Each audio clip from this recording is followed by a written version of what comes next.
السلام عليكم ورحمة الله وبركاته. أعوذ بالله من الشيطان الرجيم. بسم الله الرحمن الرحيم. ألف لام ميم ذلك الكتاب لا ريب فيه هدى للمتقين الذين يؤمنون بالغيب ويقيمون الصلاة ومما رزقناهم ينفقون. Welcome back to this series of reflections on the Quran by our experts, scholars, teachers of the Quran, activists, and laypersons. Yesterday we had a discussion on Allah subhanahu wa ta'ala, the nature, the science, and today we are moving into a significant discussion on a topic that has been the subject of discussion amongst all religions and amongst all civilization. And that is, how should the society look at the rights of women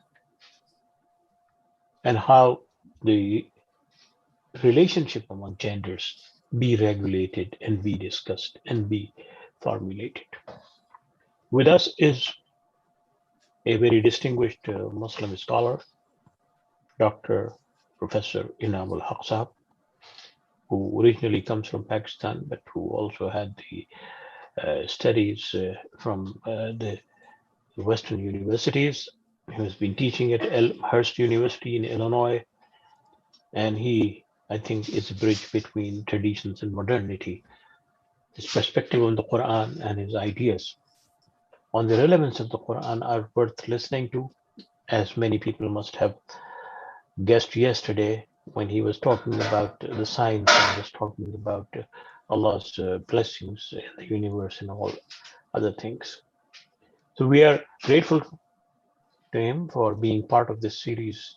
And inshallah, today he is focusing on the issue of the Quran and women. Welcome, Dr. Inamul Haq, for your anticipated presentation. The floor is yours. Bismillah ar-Rahman ar-Rahim. Nahmaduhu wa nusalli ala rasulihil kareem. Thank you, Brother Dr. Aslam Abdullah, for organizing this session. I will share some thought on the topic of women and Quran. And I hope that we can open the floor for your lively discussion. Of course, the question of women is one of the key issues which Muslim societies are facing in our age and time. And how it is understood and how it is interpreted will have enormous consequences for the future of Muslim societies. We need to keep in mind that when we talk about women, we should not and we cannot make today's standard of American society as a norm against which we are judging other societies or past histories. Because the status of women has been evolving in human society and in fact in American society. Many freedoms and rights which are available to a modern European and American women today were not available 100 years ago. So there has been a process and a kind of evolution in our understanding of gender and the proper relationship of male and female in a society throughout history. It is important that the position of Quran should be understood in the light of historical setting in which the Quranic revelation came. We all know very well that in Jahiliyyah, in pre-Islamic Arabia, the status of women was extremely inferior. With the exception of some women in aristocracy who may have some rights, the life of a common woman was quite miserable, and her status was not better than a slave and other disenfranchised segment of the society. The religions of history, if we look at them today, and at the time of Islam, the non-Semitic religions like Hinduism, for example, they treated women as dirt. It has virtually no respect, no dignity. And we know that until very recently, Hindu women, if her husband dies, she was supposed to burn with his dead body. The custom which is called sati, because the idea was that a woman cannot live longer than the husband. And it was British colonial India which launched a movement to eliminate this custom from Hindu society. And in fact, it was not fully uprooted. And in 60s, Indira Gandhi, Prime Minister, she launched another aggressive movement in rural and interior India to completely abolish it. If you look at the Jewish law, which is in fact the forerunner of Islamic law, the status of women in Talmudic law was very low. In fact, Talmudic law discusses a woman, a donkey, a cooking pot in the same breath, as these are all properties which a man possesses. There is a famous Jewish prayer which says, "Happy is the man whose children are male." There is a Kiddush prayer, "Blessed I am not female." The Bar Mitzvah, which is a celebration of a person coming of age, in which he is supposed to practice religion, is done only for boy, and it's not done for the girl.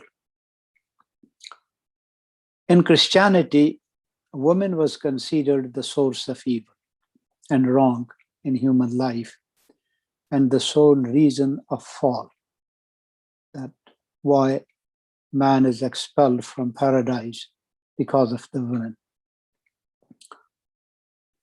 She is not God's primary creation. Her role is simply to please and satisfy man.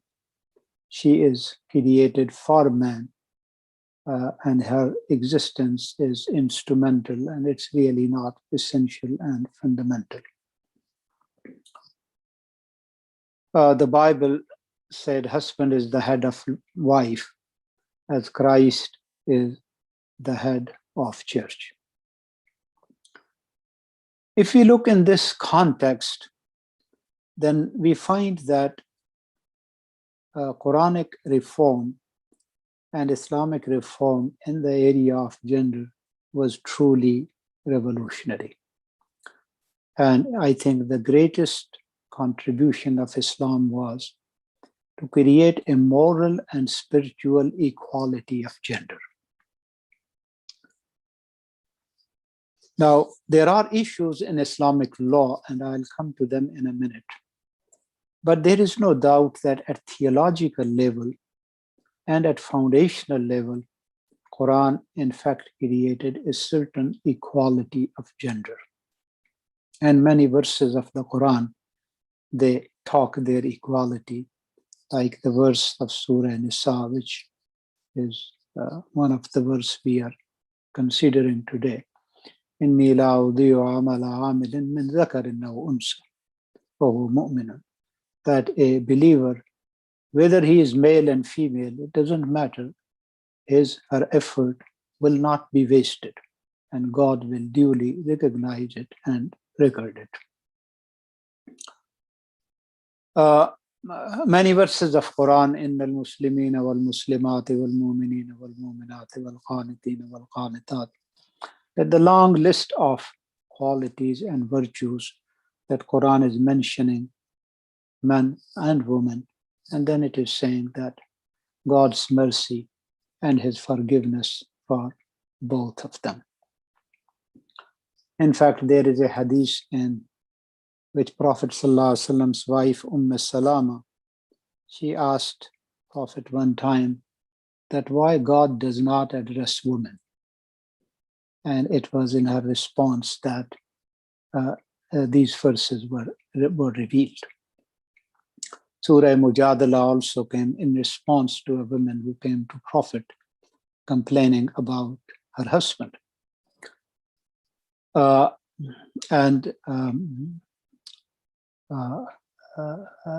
Quranic scripture is in fact the only scripture which directly speaks to women at many points.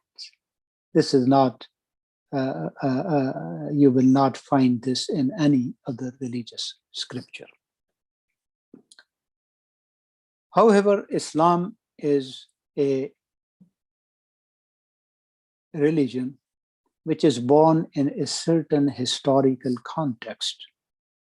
And as such, there are things in which Islam created a kind of balance between a cultural reality and an ideal and moral, the direction in which Islam wanted human society to grow. And in that sense, some comparison can be made between the status of women and slave, because though both of these were disenfranchised segments of society. And we can see that how Islam taught that slaves should be taken care of, how they should be treated respectfully. And in fact, Prophet in his last sermon, when he was leaving this world, he particularly warned about women and slaves and reminded Muslims their responsibility to lift them and treat them with respect and dignity. However, despite Islam's encouragement to free them, to even pay for their freedom if they ask for it, the post-prophetic development and the wars which took place, they created an abundance of slaves. And in fact, Islam really did not move in a decisive manner in the direction in which Quran wanted it to move. Even though there is no doubt that the status of slave in Islamic society was far better than the status of slave in other societies where they were treated as cattle.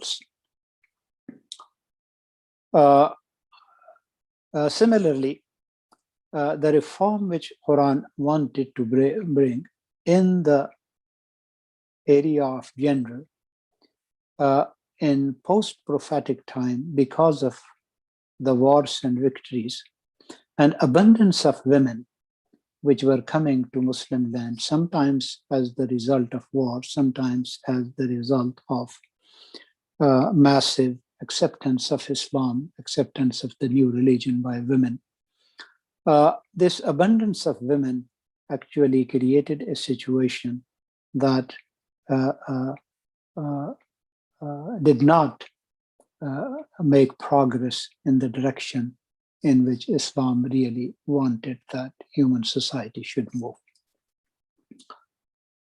Similarly, some of the things which Quran did in a certain cultural context, and it wanted that society should move forward, they were made a kind of permanent fixture. Okay. For example, the ayah which deals with the issue of polygamy, where Quranic Kareem says that as far these orphan girls are concerned, that if and you fear their properties, then it is better that you should marry them 2, 3, and 4. And then it says that provided you can do justice among them, but justice among them is not possible. So you should marry only one.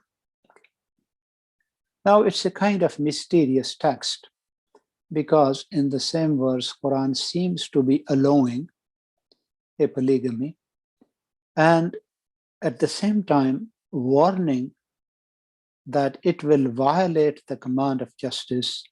Therefore, monogamy is the path which you need to take.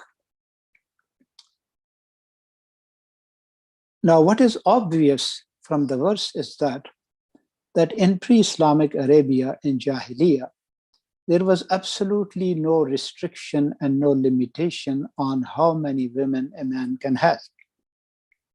So people will have as much as 50 wives. So here, in one way, Islam in fact limited polygamy, that it cannot be more than 4. And then it also encouraged and warned the danger of injustice which is present in polygamy, and wanted that you should practice monogamy. So obviously, from Quran's point of view, the most desirable family and the most desirable relationship is and was monogamous, even though in this particular situation where there are orphan girls, where there are war widows, it allowed, with condition of justice, the practice of polygamy. But we see that in the future years, in the later development of Islam, it became a permanent fixture of Muslim society. And the concept was developed that polygamy is in fact a male prerogative, that you have this advantage simply because you are a man. And being man, you are a superior to woman.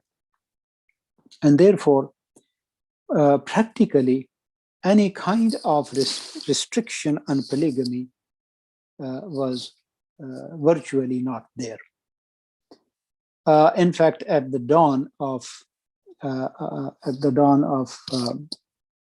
modern age, when colonialism came, and these issues again became central because the Western society was imposing these issues on Muslim society.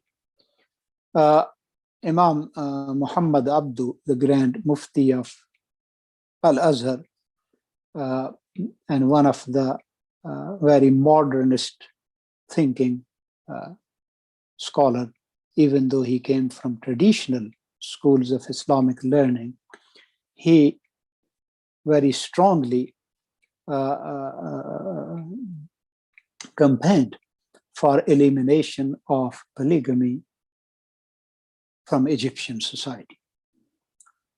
And his argument was that Quran, in fact, wanted to eliminate an injustice and wanted to give respect and women who, in the absence of polygamy, would have been on the street and probably would have turned to prostitution.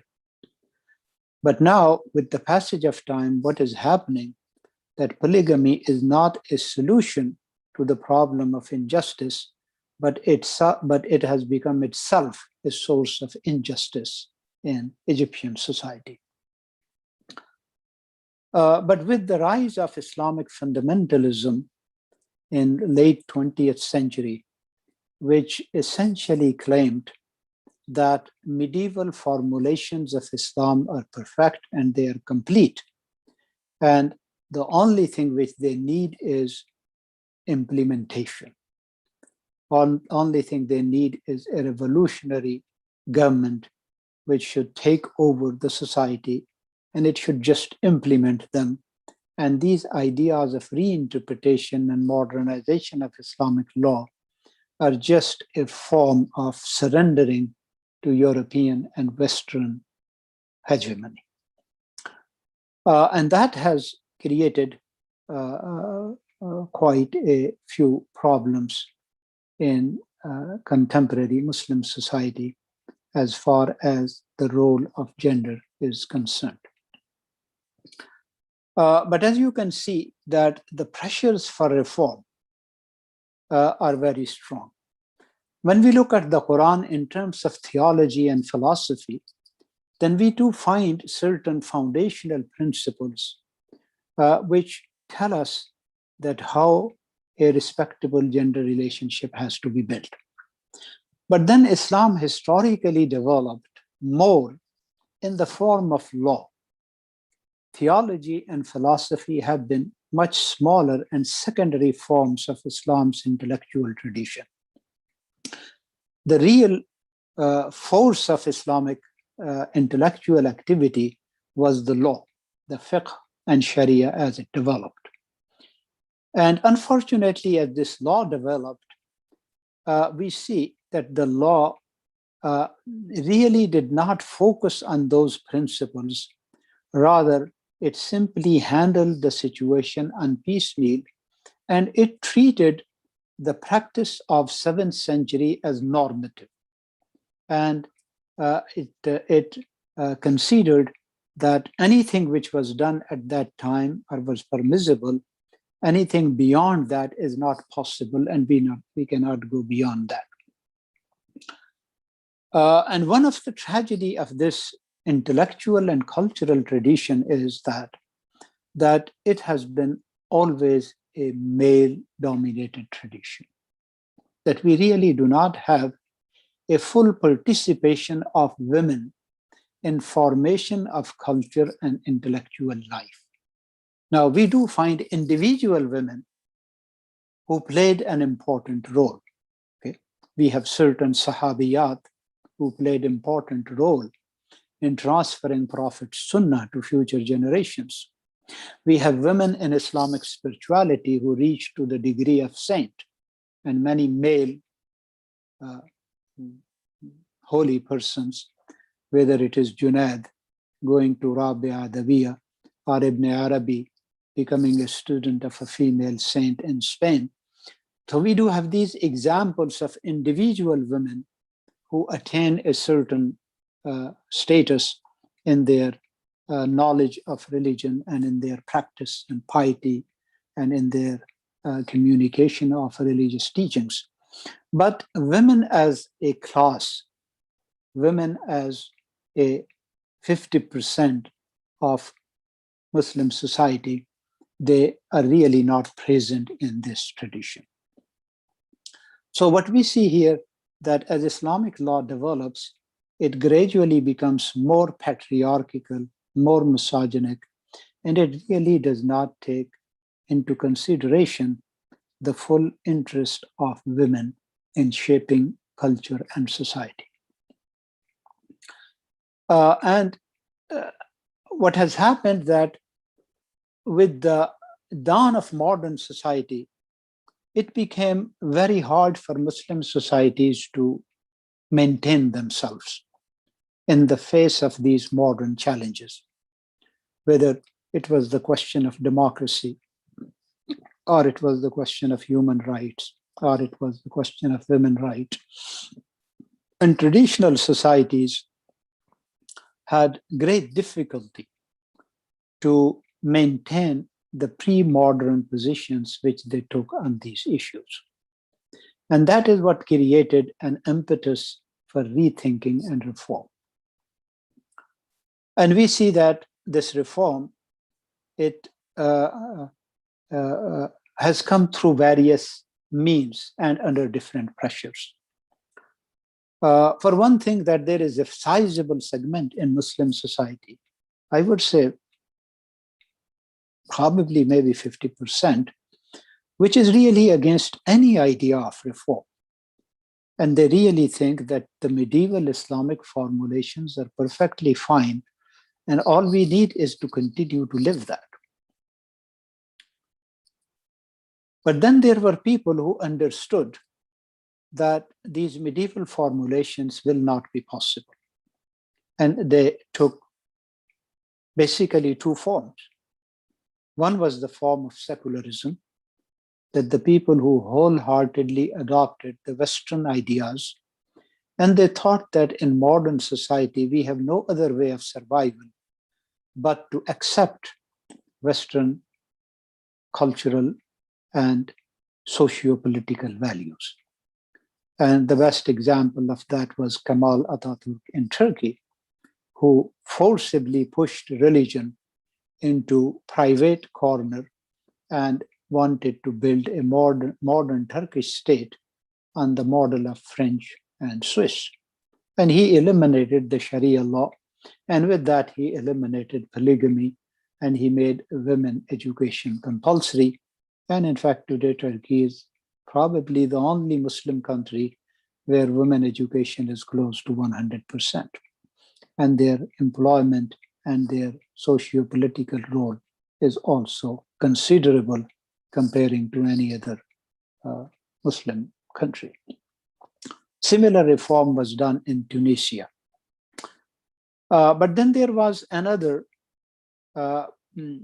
intellectual movement, which we call Muslim modernism, in late, starting in 20th century, and became pretty strong by the middle of that, which actually believed that the positive elements and the positive forces of modern society are in fact not against Islam, but in fact they are essentially part of Islam, which Muslims abandoned, and Muslims refused to develop those dimensions. So they believe that the modern education, scientific education, is not against religion, but this is what actually Quran demands. And unfortunately, after some development in 9th and 10th century, we have really abandoned that inquiry and that inquisitiveness. And now it is time that we should accept modern Western education. Similarly, these people said that gender equality and bringing women into the socio-political realm where they could participate in public life and they could contribute to the development of society is not against Islam as such. In fact, this is what Islam would have liked to happen, but because of the monarchies which developed, and then orthodoxy aligned itself with this monarchical system, these developments could not take place. So this Muslim, which you can call Muslim feminism, is in fact almost 100 years old, particularly in Egypt and Turkey and Tunisia and some areas of the Muslim world. Similarly, the ideas about democracy and human rights, the idea of an elected parliament, and many Muslim modernists argued that elected parliament is same thing which Quran calls shura, or what calls arbab al-aqd, the people who have capacity to guide Muslim society. And they believe that these new modern structures are not against Islam, but they are pretty much in line with Islamic teaching. And if we adopt them, that will be just reclaiming our own heritage. Unfortunately, Muslim modernism was defeated by fundamentalists who treated secularists and modernists both in the same fashion, and thought that both of these groups are in fact subverting Islam from within, and they are surrendering to Western power and hegemony. And what Islam really needs is to go back to its own medieval formulations, and then it should just implemented through sheer force on the society. And once we do that, then all our problems will be solved. Therefore, we see that how Muslim societies, they kind of come into a conflict, a cultural and value conflict, in which they really do not know that how they should move and in what direction. I remember in Pakistan in 1981 or 1982, and that was actually the moment when I was totally disillusioned from these ideas of Islamic revolution and implementing Islam, when Ziaul Haq took over Pakistani government through a military coup, and he claimed that the country has to be restructured on Islamic lines. And in fact, one of the law which he, first of all, he has no idea what is Islamization of society, except punishments. So they created public scenes everywhere where people are being flagged. And in fact, even in that case, it was always a poor street man who was arrested for drinking a homemade alcohol or indulging in some kind of sexual impropriety. And we really did not see any powerful person ever being punished for anything. But one of the interesting law which he made was that the testimony of women in the court will be treated half of men, based on a Quranic verse where it says that, that if it is a matter of financial transaction, then there has to be another woman so that she should remind her in case she is forgetting anything. Now, that verse, though, by no way creates the idea that women's mind is half of the man. But here, the whole development in fiqh was such that it is really this, that it is one half. And in fact, when he made this law, there was, of course, protest from secular and liberal elements.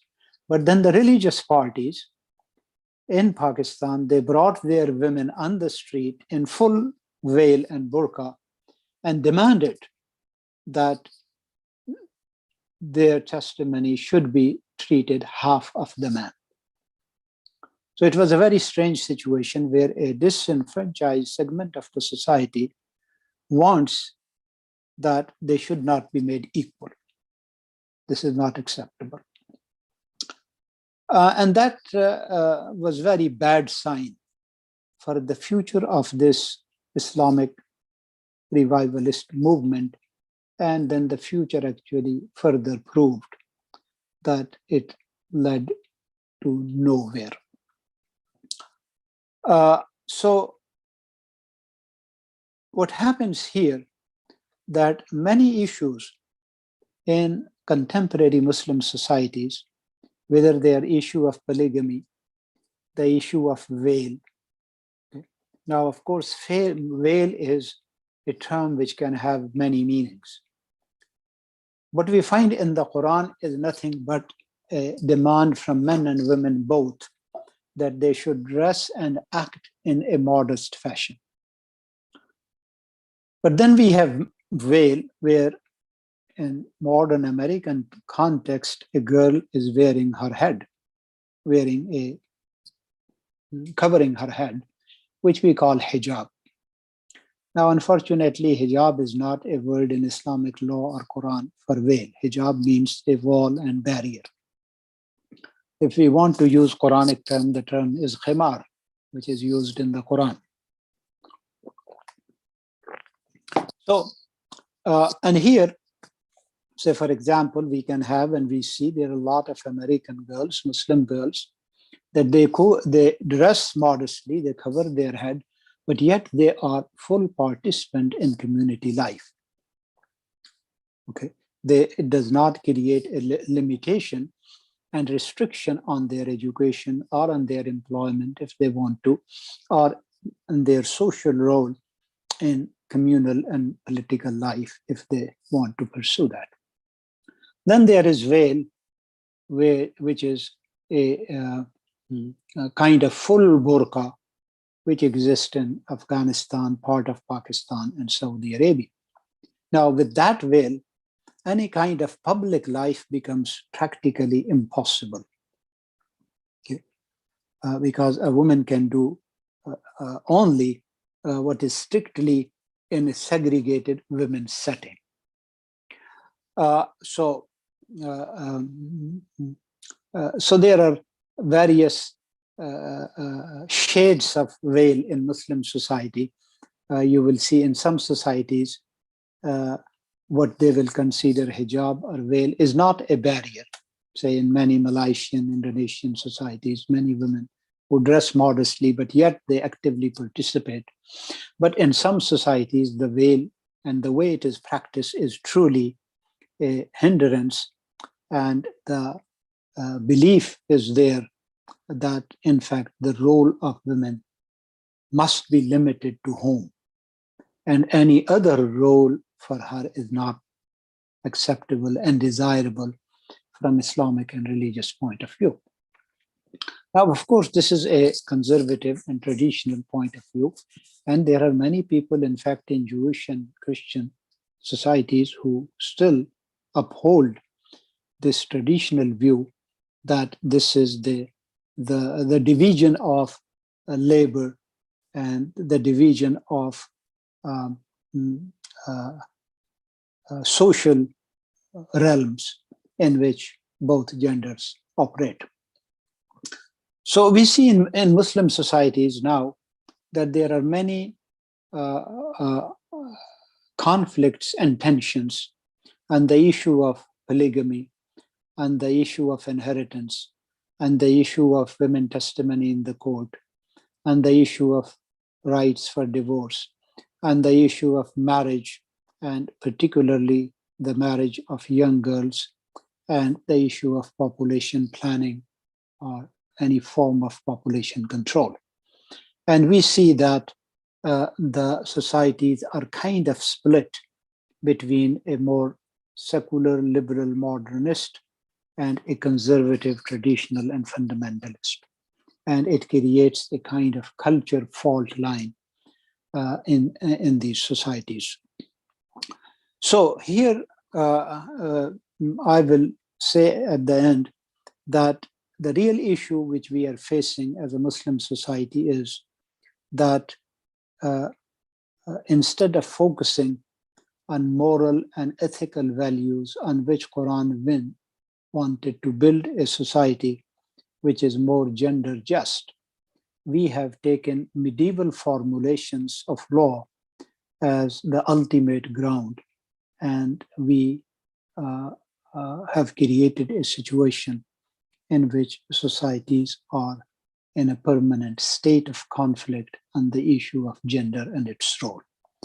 So I stop here and open the floor to discuss these issues further. Thank you. You rightly mentioned that the laws are evolving, and probably in the next 50, 60, 100 years, the evolution in laws might take us more closer to the Quranic moral and ethical framework. But there is one issue which deals with theology and which creates a bigger conflict in the minds of people who tend to look at this issue from a divinely revealed perspective. And that is that in chapter 4, verse 34, husbands are being given the permission to hit their wives if they refuse to accept.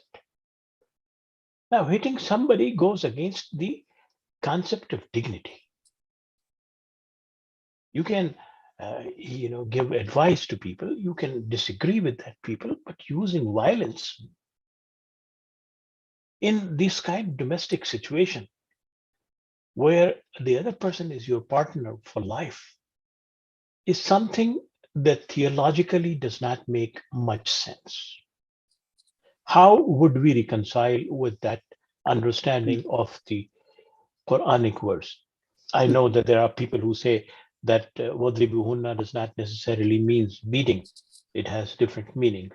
But in general, 98% of the translators have basically focused on the issue of beating. So please give us an understanding of this particular verse, which Uh, basically talks about this beating. First of all,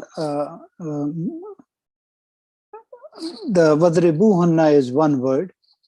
I think the verse is Wallati takhafuna nushuzahunna wa'izuhunna wajiruhunna fil madaji wadribuhunna wa in ata'nakum fala tabu alayhinna sabila.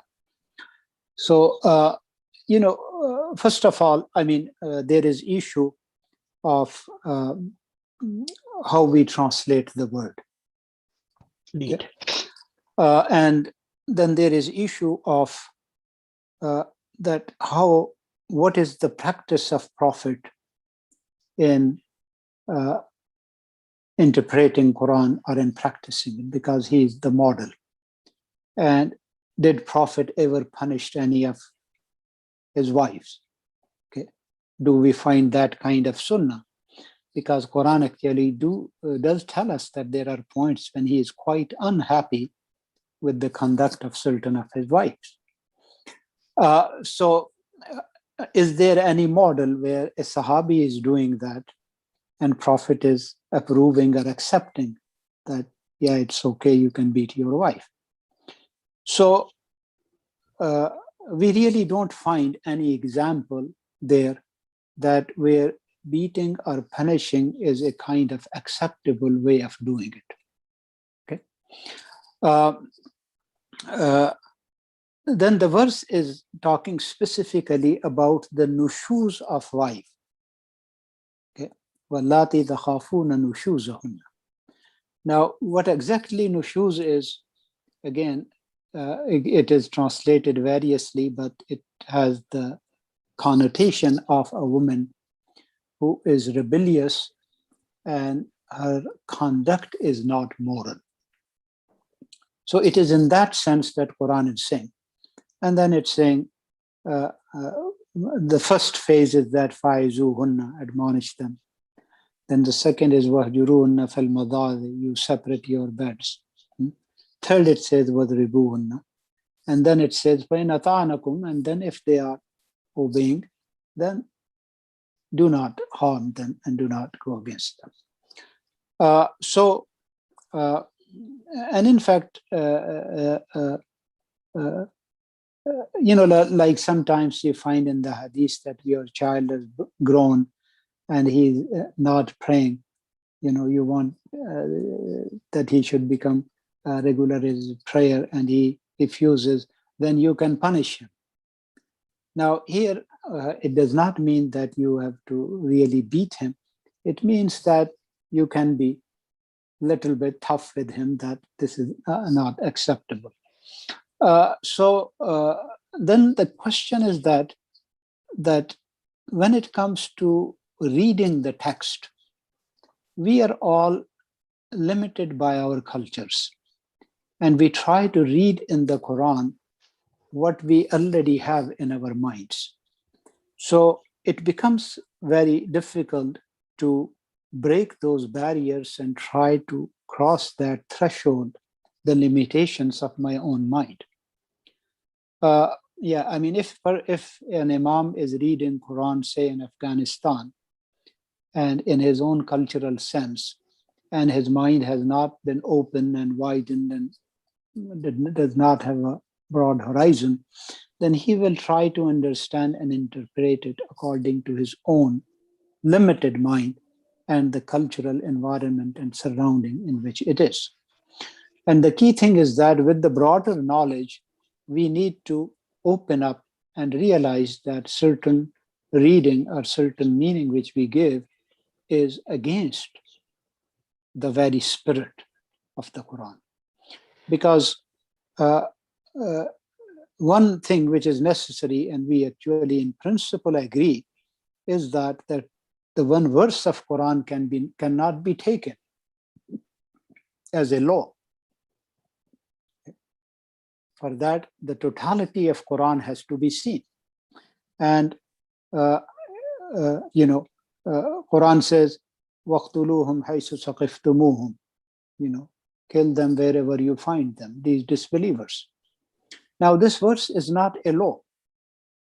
It does not mean we should go and kill a non-believer wherever we find him, because the verse has to be seen in the light of many other verses in the Quran which talk about what is the proper relationship among various segments of human society. So similarly, we cannot just take a single word from the whole Quran, okay, وَضْرِبُوهُنَّ, and then say this is the word which will determine gender relationship, ignoring everything else which Quran is saying about the respect and dignity of women. Fair enough. But there is a question here, and that is, women are not the property of men. Wives are not cattle, as they used to be in the Jahiliyyah. They are a respectable being. They are autonomous. They have an identity. They are answerable to their own actions to Allah subhanahu wa ta'ala. As you rightly quoted the Surah Azab's verse, Innal Muslimina wal Muslimat wal Mu'minina wal Mu'minat, and so on and so forth. Then how come that woman, even if she rebels, deserves the beating from someone who is as vulnerable to mistakes and sins as she is? So theologically, how can we reconcile that? In that respect, what about accepting that definition, which says the Vadribuhunna has 15 different meanings, and one of the meanings is a long-term separation? Yes. So is there a room in religious interpretation for that kind of understanding, or do we have to basically follow what our previous scholars have said about this stuff? No. The key thing is that, one of the things is that Quran Kareem contains in it the infinity of God's being. Indeed. It is the speech of God. It's not the speech of a human. Therefore, in fact, I think probably Imam Ghazali says this too, that I cannot say that the Quran, the word of Quran means this and nothing else. Because if I say that I'm imposing the limitation of my mind on God. I'm saying God cannot think more than what I'm thinking. And he says it is not possible. So the verse contains enormous possibilities, always. And that is what makes the room for progress. Because if we become victim of one understanding, okay, if we become victim of one understanding, then in fact, it will become impossible for Muslim society to move forward. So we have to accept that Quran contains many meanings, and what a medieval scholar has discovered is one meaning which might have made sense for his time, but it may not make sense for our age and our time. So we should be willing to reinterpret and open it to a new meaning. Otherwise, we will suffocate ourselves. In other words, even the theological understanding can evolve. Yes. Can evolve, and we can look at the verses of the Quran in the changed circumstances and changed situations. Now, coming back to the issue of... And in fact, I would say that this is one of the greatest challenges which we are facing in dealing with fundamentalism. For example, if you look at Al-Qaeda and ISIS and various of their activities, One of the things is that they take medieval formulations of Islam as absolute. So when ISIS, took over Sanjar Mountain, and they just went and enslaved Yazidi women, and their attitude was absolutely abhorrent, Indeed. which a modern mind and unthinkable that this is something which can be done in 21st century. They were literally buying and selling these girls in Baghdad. Now all these stories are out.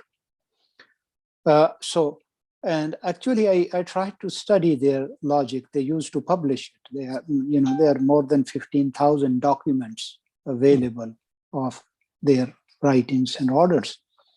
And I was really shocked that they just took this idea that slavery is eternal and it is part of Islam, and they are somehow obligated to revive the slavery which Muslims have wrongfully abandoned. That was the logic. And this is a huge problem if a society thinks that a certain medieval interpretation and a medieval practice is normative and binding. It means that we can never prosper, we can never grow, and we can never advance. And we can never respond to the changing nature of human consciousness. Okay? I mean, when I was a child, beating a child was considered an acceptable way of disciplining him. Yes. I'm sure if all of us, if we went to a school in Pakistan or India, Yeah, India, definitely. I mean, there were practices which are absolutely detrimental to a child's psyche and development of his personality and what kind of person he will become. And now there is enough evidence that an abused child becomes an abuser adult. The knowledge has proved it. Now, if we just say, no, that medieval practice was just perfect, and we find some hadith and some medieval comment ignoring the principles, because from my point of view, the key thing is not a particular law. The key thing is that what are the norms and principles which that law is meant to uphold? That's the question. Unfortunately, in our Islamic tradition, this is severely lacking. We never take law back to its origin point. Original principle. This is a very big problem. People take an individual verse or an individual hadith, individual anecdote, just an anecdote. There was someone in Medina, Prophet said, yeah, you can kill him. Okay, there is an anecdote in Sirah. And out of that anecdote, they want to create a law. And in fact, if you look at Pakistan, some of these movements, which have this slogan, kill the one who has blasphemed. This is the scope. And they have some stories that, when that person did, and a Sahabi asked Prophet, and Prophet said, yeah, you can kill him. Now, that is only a story. Indeed.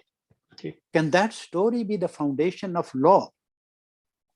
Ignoring what Quran is saying about the dignity of human life, what it is saying about the sanctity of human life, that it cannot be taken unless in the court of law it is established that he has murdered someone, or he has, and in fact for murder, there are just 2 and 3 things in Islam. Indeed. So this is a huge problem in contemporary Islam, that it has no structure, no authority, no normative law, no principles on which law has to develop. And people take piecemeal things, and a lot of those things come from their own sectarian milieu and highly questionable sources. Now, yeah. Yeah, Dr. Nam, you have been in this country for the last 40 years, and you have, witnessed a lot of changes in the Muslim community. Do you think that there is a possibility of this independent intellectual tradition in the American Muslim community that could lead us to that situation that you're talking about, where we can rid ourselves of that medieval, stereotypical understanding of the faith? Or we would. The thing is that I would say that there is no other option. Otherwise, we will leave. We will lose. We will lose all future generations. The problem is that the world is not waiting for us. It's moving forward. It's not waiting for us. And we are lagging behind. And Muslims are, in fact, losing their future generations in an alarming rate. The only two communities which are losing their youth are Muslims and Hindus. There are surveys. We did these surveys, and we had discussions. We had a very big program that how religious communities keep their youth in their circle. Okay, and the Jewish community told us that their success rate is 65%. The Christian rate was 40-45%. Muslim was 10%. Oh, that low. That low. 90% of young Muslims, they leave. Once they are done with their Sunday school, they leave. You don't see them again in mosque. Okay, some good young people who are active, and we see them, they are very small percentage of active. I mean, if you take any campus, college campus, and see how many Muslims are there. And then you see how many of them are linked with MSA. And then you see how many of them are active in MSA. So you will see less than 1% actively participate, less than 10% even register and come.